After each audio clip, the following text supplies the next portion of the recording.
Thank you very much for your invitation today to speak at this conference, the 14th International Conference of the World Association for Sustainable Development. So, yes, I want to say a bit about UEL's response to the Syrian refugee crisis in particular, but I also want to explain how that fits very well with UEL's mission, its underlying philosophy in terms of its place as an institution of higher education and the type of institution that it is, and also how that feeds in to what we expect of our students as citizens of the world, and also indeed how it informs our approach to the curriculum and learning and teaching. So we have launched just within the last couple of years our new corporate plan to be London's leading university for civic engagement. And I have to say that many corporate plans sit gathering dust in drawers and desks. This one hasn't, and I've been amazed by the response that I've had from this corporate plan from staff and students alike. And I still get 2 or 3 emails every week from staff and students about civic engagement. Why? Because civic engagement, as we understand it, as an anchor institution in our part of London, has always been part of our DNA as an institution. So what does that mean? It means that we, in terms of our core values, are committed to social mobility, social justice, and in particular, and in relation to the theme of this conference, social innovation, which means working with our communities to deliver applied and sustainable solutions to the societal and environmental challenges that we face. And I think that resonates quite nicely with what you're trying to do, both as a conference and as an organisation. So let me say a bit more about that. First of all, it's important in relation to the Syrian refugee crisis in particular to understand that the University of East London, just as it's had that sort of DNA which has been around social mobility and social inclusion, has also got a long-standing academic engagement with the whole question of migration. So our Centre for Refugees, Migration and Belonging was the first centre in the UK set up over 20 years ago to look at these issues, way in advance of the Compass Centre at the University of Oxford. We were running MAs in migration studies 20, 30 years ago. We have a raft of international development programs, international development and NGO organisations. Many of our students have gone on and formed charities that are directly involved in international development. Perhaps the best known of them, Child Reach International, has a turnover of £6 million now, works extensively in South America and West Africa, and also in Nepal after the earthquake crisis, rebuilding the educational sector there. And that charity, Child Reach International, £6 million turnover, started off with 2 or 3 of our students on a programme in international development. In 2007, we gave them some seed corn funding, and they set themselves up as a charity in our incubation centre in East London, and have grown now so that our students who study international development now go on placement with that charity, Child Reach International. So that's what we do as a university, and we are also academically home for the Refugee Council archives. And I said I'd say a bit about the underlying philosophy, this approach to civic engagement and how it touches on our mission as an institution. And really the underlying philosophy comes from the UN's Human Development Index and really focuses on taking a capability approach to human development. So many of you will be familiar, I guess, with UN's Human Development Index and the work of Amartya Sen and also the philosopher Martha Nussbaum. And it's really about a development measure, and this is how we measure our impact as an institution in our community, It's a measure of creating capability in health, education and well-being as an institution for our community and for our students within our community. And I think that's a different measure of wealth. The UN measures this measure of wealth not by a country's GDP, but how healthy and how well educated its population is. So it's a different sort of impact measure, and we embrace that as a university. We're a charity as well. Yes, we're a business and we're there to stay in business, but we're driven by this underlying philosophy. And the capability approach also then is what we expect of our students. And there are, in that respect, three important A's to focus on. Agency. Through civic engagement and the projects that our students get involved in, we expect them to become agents of social change and then become agents in their own community as leaders of social change within their community. Agency, very important. We expect during their time at UEL that they become actualized. And what that means is that we tap into their latent potential and actualize them as individuals, as agents. And thirdly, affiliation. And for me, perhaps this is the most important measure of all. And as Martha Nussbaum says, higher education contributes to creating capabilities precisely in terms of developing affiliation. And affiliation means being able to live with and towards others and show concern for other human beings. So agency, actualization, and affiliation, that sense of the recognition of the importance of the other, is what we want to instill in all of our students. So that's where the importance of developing civic engagement comes into it, and that's how students play an active role in developing their communities. And I'll just highlight, before I talk about the particular project that we've had around the Syrian refugee crisis, which is an interesting case study in itself, I'll just highlight the fact that every year now we have groups of students and staff engaged in projects which are London Scholar projects. So we have the London Scholars, and what we focus on are particular challenges both in London and internationally that we face in terms of sustainable development, amongst other things. So many of these projects actually are underpinned by the research interests of staff, but then students also become part of that sort of research community. And these are projects that run for about 12 weeks, and we support them through some central funding. And we've literally, in the first 2 years of embedding civic engagement, now had about 50 of these projects. And I've just highlighted some here. So for instance, there's equality and diversity projects like training as an interpreter and a cultural broker. Those students and staff have now set up a portal for cultural translation within the community. Here's another one, the creation of a living wage zone in Newham. Many of the employers, the big employers in Newham, don't pay the living wage. Many of our students and staff are already working on financial literacy projects. So for instance, part of civic engagement is our Money Mentors project, where working with London citizens, staff and students go out to local schools and colleges and advise school children and college students about the dangers of payday loans, about the importance of financial literacy. And indeed, as a university, we were the first university in the UK to come out actively stopping advertising of payday loans on our campuses. And that's also a lead that was followed by many other universities. So all of these projects are tackling, many of them public health projects, assessing the access and acceptability of a mobile app used for mental health disorders within the community. They're all based within the community. They're all taking up a challenge that our community faces. And staff and students often at the end of it produce a report. And often many of these projects have high-level patrons who oversee the project as well and help broker and network links into community-based organisations. So the London Scholars actually is the realisation of civic engagement, but it also impacts on how we deliver our learning and teaching.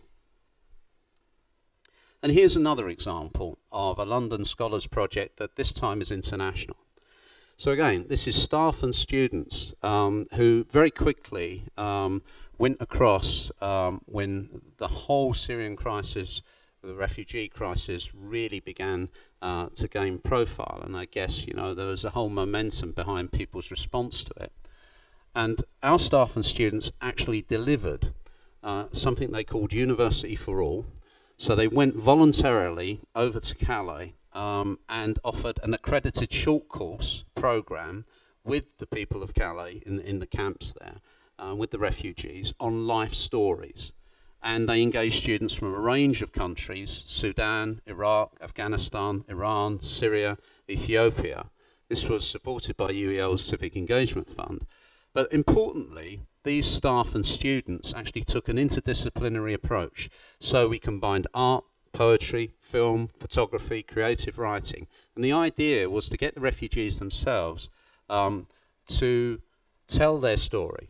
And of course that was partly a travel narrative, but it was also a biographical narrative. It was a story about their life, about their current displacement and how they came to be where they are now. And that's an accredited program. It produced a group of students who came through the program. I've got the external examiner's report there saying how impressed she was by the work that was produced on this program. So we were the only university in the UK, I think, offering this to a group of refugees in Calais last year, and we're going to continue with this program next year as well. The important thing about that is, I guess, that what it means for our students in particular is it gives them a fantastic experience of something as a lived experience. So rather than just understanding issues to do with migration and displacement theoretically, they're actually engaging with people who've suffered these life-changing experiences. So, part of our response as a university, though, has been to do something which we hope is even more material in terms of its potential impact.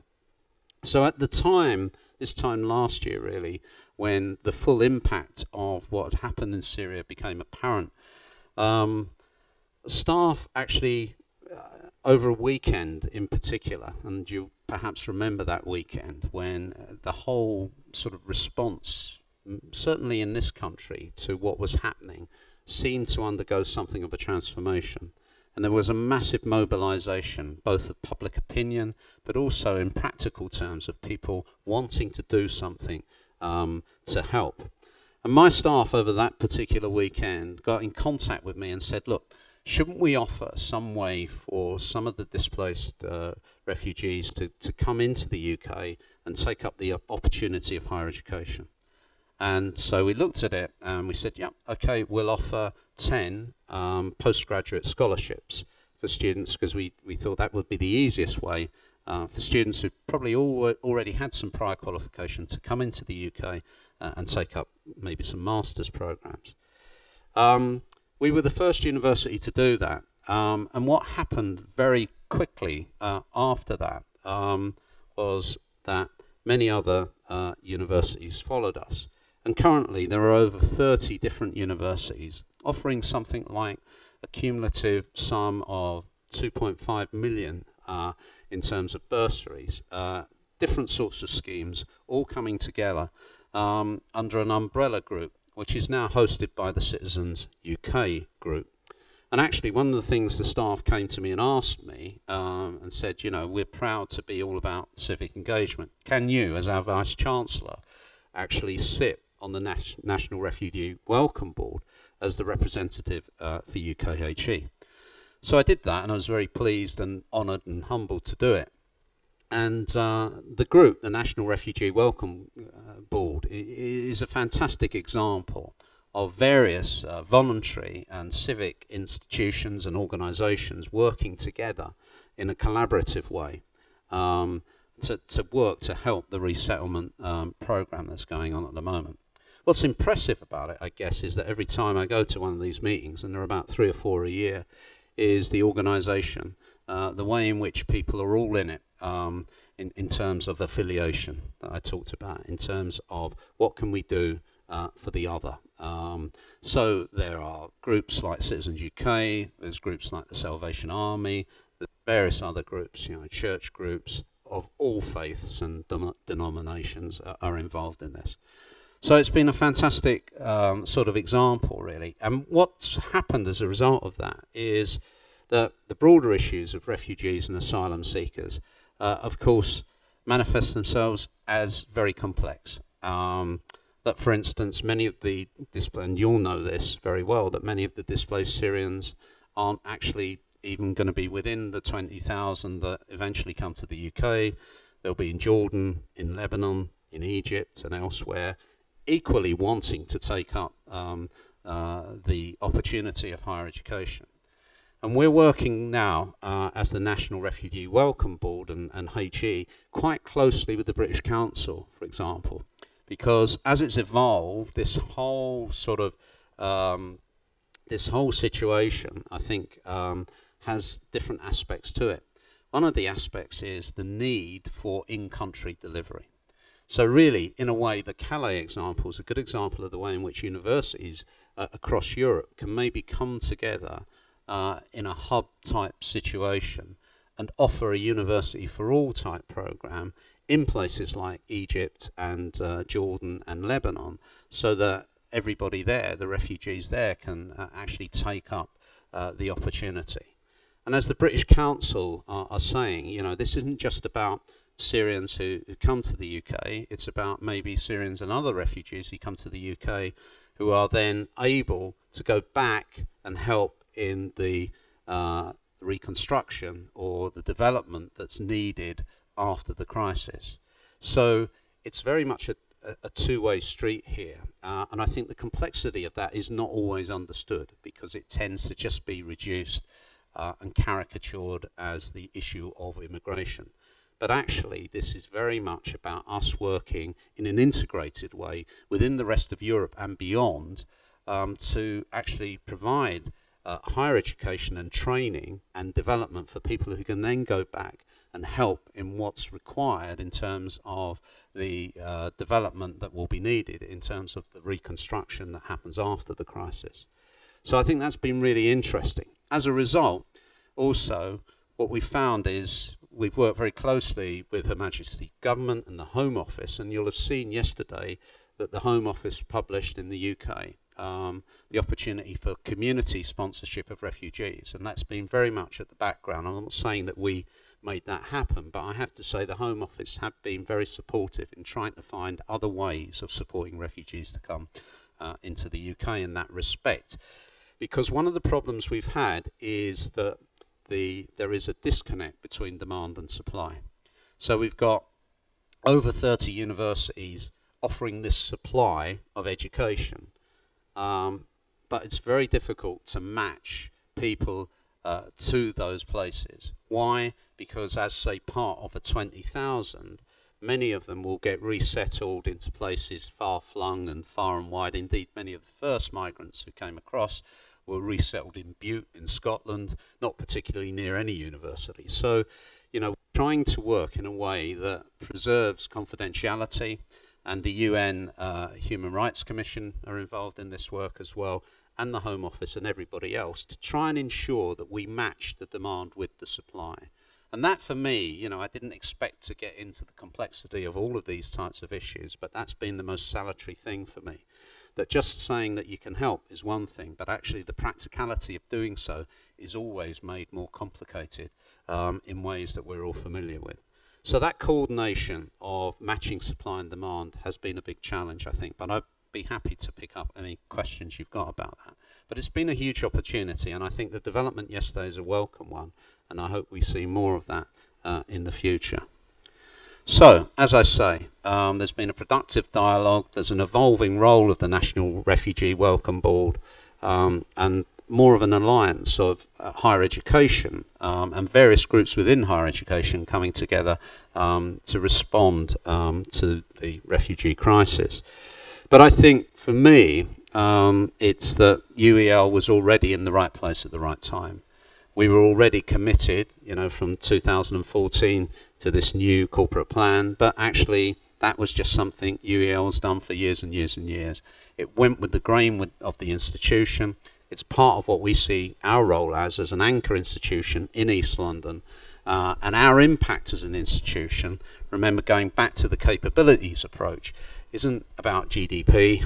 It's not about, financial surplus. It's as much about, what can you do to ensure the future health, well-being and education and qualitative impact on your community and on your international community.